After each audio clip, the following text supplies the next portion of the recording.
The year was 1996. A chill settled over Australia. The name Ivan Milat became synonymous with terror. He was found guilty of a horrific crime spree.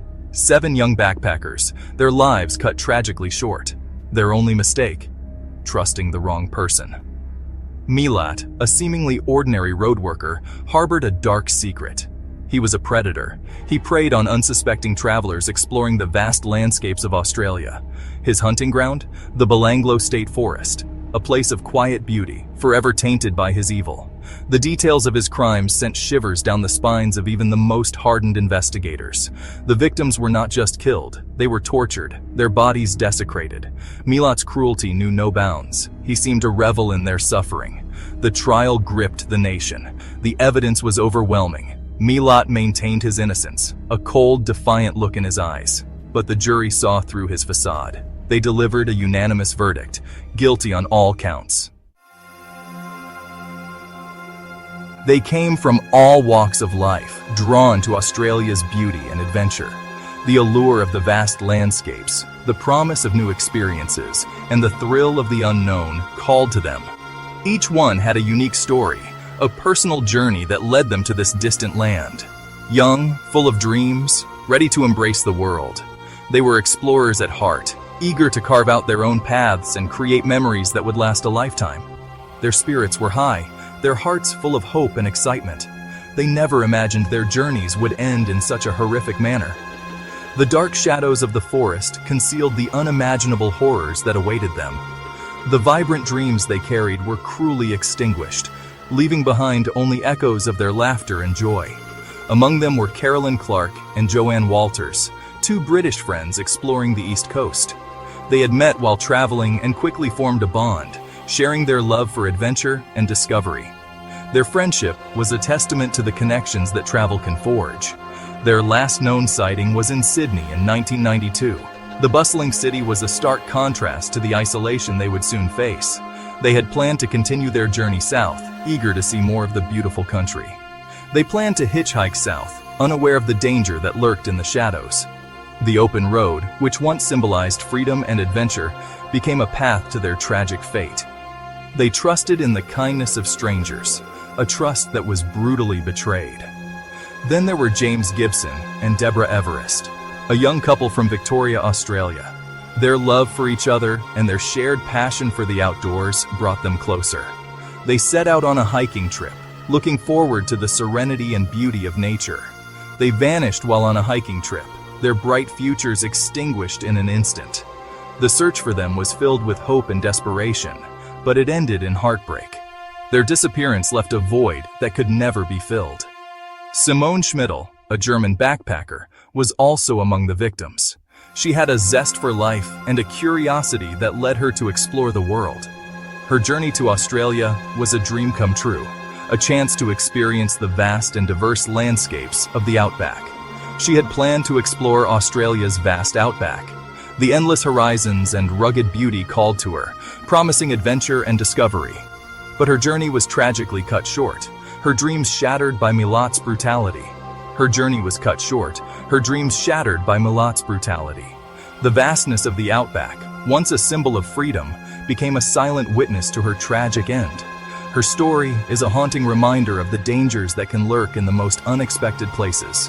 Anja Habschied and Gabor Neugebauer, a young German couple, were last seen in December 1991. They were full of life and love, their future bright with possibilities. Their disappearance was a devastating blow to their families and friends. They too fell victim to Milat's depravity. The darkness of the forest mirrored the darkness of the crime that took their lives. Their loss is a stark reminder of the fragility of life and the evil that can exist in the world. Their families left to grapple with the unimaginable pain of their loss. The grief and sorrow they endure are beyond words, a testament to the deep love they had for their lost ones. Memorials and photos serve as a poignant reminder of the lives that were taken too soon and the enduring impact of their tragic end. Milat was a master manipulator. He had an uncanny ability to read people, to understand their vulnerabilities and exploit them to his advantage. His charm was disarming, his demeanor often described as friendly and approachable. But beneath this facade lay a calculating predator.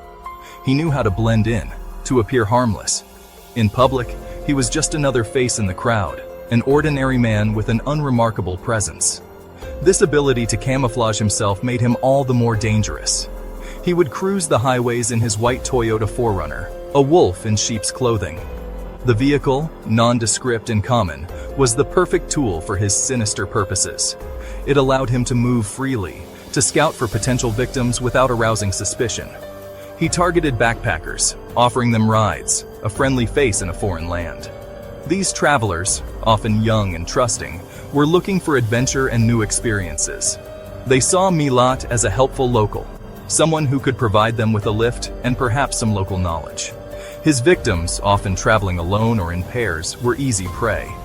They were far from home, in unfamiliar territory, and their guard was down. Milat's offer of a ride seemed like a stroke of luck, a chance to cover more ground without the hassle of public transport. They were lured in by his promises of transport and company, unaware of the evil that lurked beneath the surface. His demeanor was warm and inviting, his conversation engaging. He made them feel at ease, masking his true intentions with a veneer of kindness. Milat was a skilled hunter, stalking his victims, choosing the right moment to strike. He watched them carefully, learning their routines and habits. He was patient, waiting for the perfect opportunity to make his move.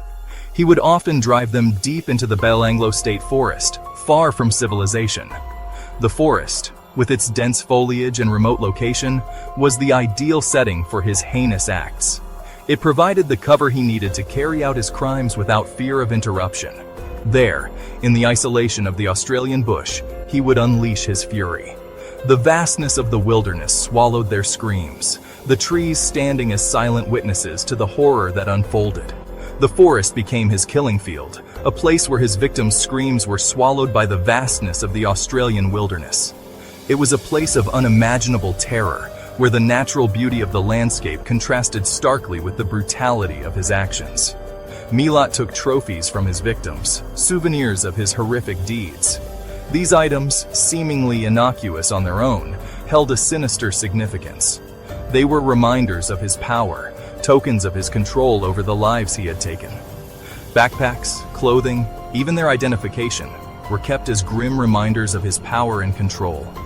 Each item told a story, a chilling testament to the lives he had destroyed. They were mementos of his reign of terror, a collection of the innocent lives he had claimed. Section 4. Into the Abyss. The Gruesome Discoveries. The Belanglo State Forest, once a serene escape, became a place of dread. This forest, known for its tranquil beauty and lush greenery, was a favorite spot for hikers and nature enthusiasts. But beneath its peaceful exterior, a dark secret lay hidden, waiting to be uncovered. In September 1992, two runners stumbled upon a horrifying sight. They had been enjoying a routine jog, breathing in the fresh air and relishing the quietude of the forest, when they noticed something unusual. What they found would forever change their lives and the lives of many others. The skeletal remains of two young women, later identified as Caroline Clark and Joanne Walters. These women, who had been reported missing months earlier, were now found in the most gruesome of circumstances. Their remains told a story of unimaginable suffering and brutality. The discovery sent shockwaves through Australia. The media quickly picked up the story, and soon, the entire nation was gripped by fear and outrage. Headlines screamed of the horrific find, and people everywhere were left wondering who could commit such heinous acts. The bodies bore the hallmarks of a brutal and calculated killer. Forensic experts meticulously examined the remains, piecing together the final moments of the victims' lives.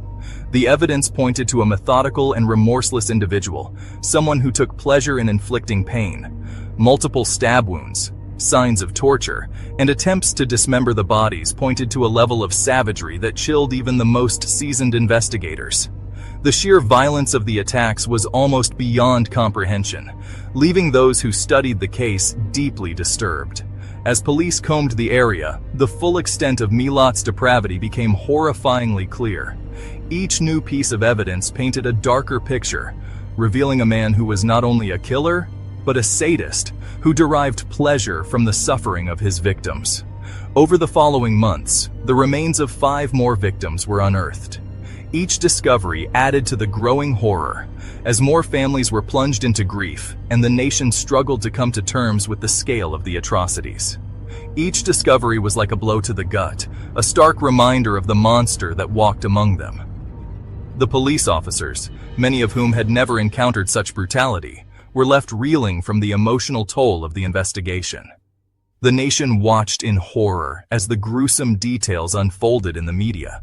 News broadcasts and newspapers were filled with updates on the case, and the public's fear and anger grew with each new revelation. The Belanglo State Forest, once a symbol of natural beauty, became synonymous with death and terror. Memorials were set up to honor the victims, and the forest, once a place of peace, was now a haunting reminder of the evil that had taken place within its depths. The legacy of the Belanglo State Forest would forever be tainted by the gruesome discoveries that had shattered its serenity. Section 5. A continent on edge. The investigation intensifies. The pressure was on.